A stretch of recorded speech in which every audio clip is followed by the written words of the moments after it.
Okay, this is part 2 of building the Ssengonzi Charity Foundation, and I made progress on all fronts, but the big update is that the website is now updated, and it works on mobile now too. Before it didn't.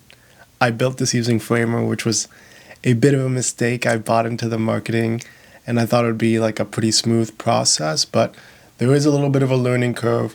Once you get it underneath your belt, it's straightforward, but before then, it's a little bit of a hassle. But I'm pretty happy with what the flow looks like, particularly on the mobile version for the homepage. It's a very clear, here's the things that we do, here's a mission, here's how you can help. And I think that the media that I was able to get when I was in Uganda with Patrick really helps to support the narrative. Looking forward to the future, I definitely want to add 2 things. The first thing I want to add is spotlights for some of the orphan/vulnerable children. And the other thing is I want to add statistics. I think both of these will strengthen the narrative. One from the feel side, the other from the quantitative side. But those are things to worry about in the future. For now, I just want to make it so that people go to this place and they understand the vision. Definitely adjustments to be made, but it's in a good spot right now. Ooh, also with Framer, there's like really some cool animation features. There's one point where I had just text spinning around in an endless loop, and I wanted to keep it. But I didn't keep it because that would be unprofessional, but who knows, maybe I'll add it back later. Monthly meetings, we definitely need these. We need a touch point to sync between the Uganda team and the US team. US team is basically all the fundraising. Uganda team is basically all the ops. And we need to work together so we can figure out what to prioritize and how to disperse the money.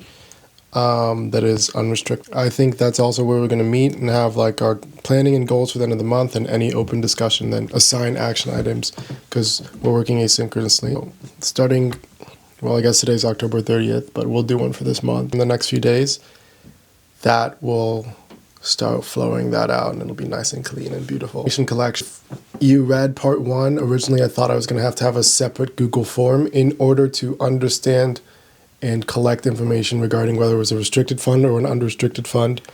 But it turns out I can just do it within Give Lively, which is super great. This won't apply for everybody who has already signed up for Give Lively or like started donating through Give Lively, but everybody who does from this point forth, we will be able to understand whether they're donating specifically to an orphan or they're donating in an unrestricted manner, which will make our life a lot easier on the back end. To figure that out, I finally dug into the CSV files for the past 2 months is all I really looked at for the donors to see if I could identify trends, and then also just have like a quick understanding of how I would structure the Excel.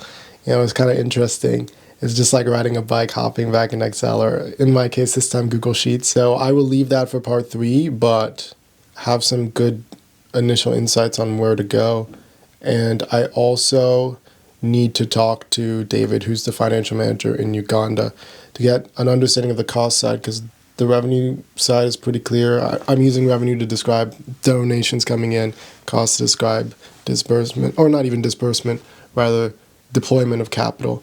And then also, I may need to track down some of the more ambiguous donations that I can't tell whether or not we're a specific orphan or not. Luckily, the volume is still pretty low, so I'll be able to do that manually.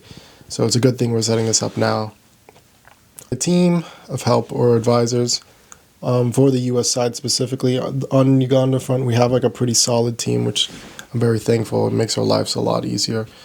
But here, I've been talking to some friends, some who are willing to help with events, some who are willing to help with grants, and other people who are putting me in connection with potential leads in terms of advising. So this is pretty good and pretty promising. I also reached out to a Chicago alum who works at compassion.com, which is basically a platform that specializes in the sponsoring of vulnerable children. I'm hoping they'll respond to me. They probably won't respond to me, but I'll hit them up 3 times and then give it up. And then, of course, there's the alumni networks to tap into that I'm a part of, UChicago, Jackie Robinson Scholarship, and any of my other scholarships. I've been holding off on doing so until the infrastructure is set up so it won't break if people start donating at a volume greater than 10. So we're almost there, but we're not quite there yet. And once we're there, I'll be in like a really good spot to start with those. I briefly looked into grants, and that basically told me that we probably have some grant potential. It's just, it'll be easier once we have a clear track record, our financial reporting system's really set up, and everything is smooth. I think that's when we'll start focusing on that a bit more. For now, so that was today. I listened to the One Piece soundtracks 1 through 26 while working, but it was a good step forward on the Ssengonzi Charity Foundation and building that out.